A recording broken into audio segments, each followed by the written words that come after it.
একবার আমি হন্তদন্ত হয়ে কোথাও যাচ্ছিলাম, যাওয়ার পথে দেখলাম যে আমার ফোনে ব্যালেন্স নেই। তো কিছু টাকা লোড দেওয়ার জন্য আমি একটি দোকানের সামনে গেলাম এবং দোকানদার মামাকে বললাম যে একটা ক্র্যাশ কার্ড দাও। তো তিনি আমাকে ক্র্যাশ কার্ডটা দিলেন এবং আমি আমার ফোনে কিছু কাজ করতেছিলাম। সেই কাজ করার সময় তাকে বললাম যে ক্র্যাশ কার্ডটা ঘষে দাও। তো তো তিনি তার যে টাকার বক্স ছিল সেই বক্স থেকে একটা 5 টাকার কয়েন এবং ক্র্যাশ কার্ডটা আমার দিকে এগিয়ে দিলেন। এগিয়ে দেওয়ার পরে জাস্ট একটা লুক দিলেন। এই লুক থেকে আমি একটা বড় লেসন শিখতে পারলাম। তিনি হয়তো এই লুক মানে তাকানোর দৃশ্যটা ছিল হয়তো 2 থেকে 10 সেকেন্ড।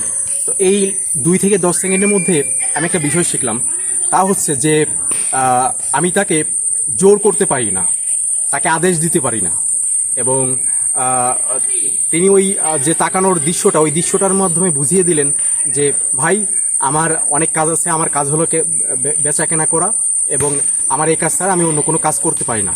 এবং থার্ড যে বিষয়টা শিখলাম তা হলো যে আমি তাকে বলেছি ক্র্যাশ কার্ডটা ঘষে দাও।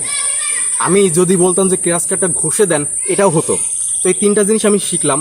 তো আমি এটা করেছিলাম যখন আমি কলেজে নতুন উঠেছি। আমার মধ্যে একটা নতুন ভাব ছিল যে আমি আসলে দুনিয়াটা ফাটাই ফেলবো, দুনিয়াটাকে নিজের মতো করে দেখাবো। তো জাস্ট এই লেসনটা শিখলাম যে তুমি আসলে কেউ না, তুমি আসলে একটা ছোট মানুষ, তুমি এখনো ইম্যাচিউর।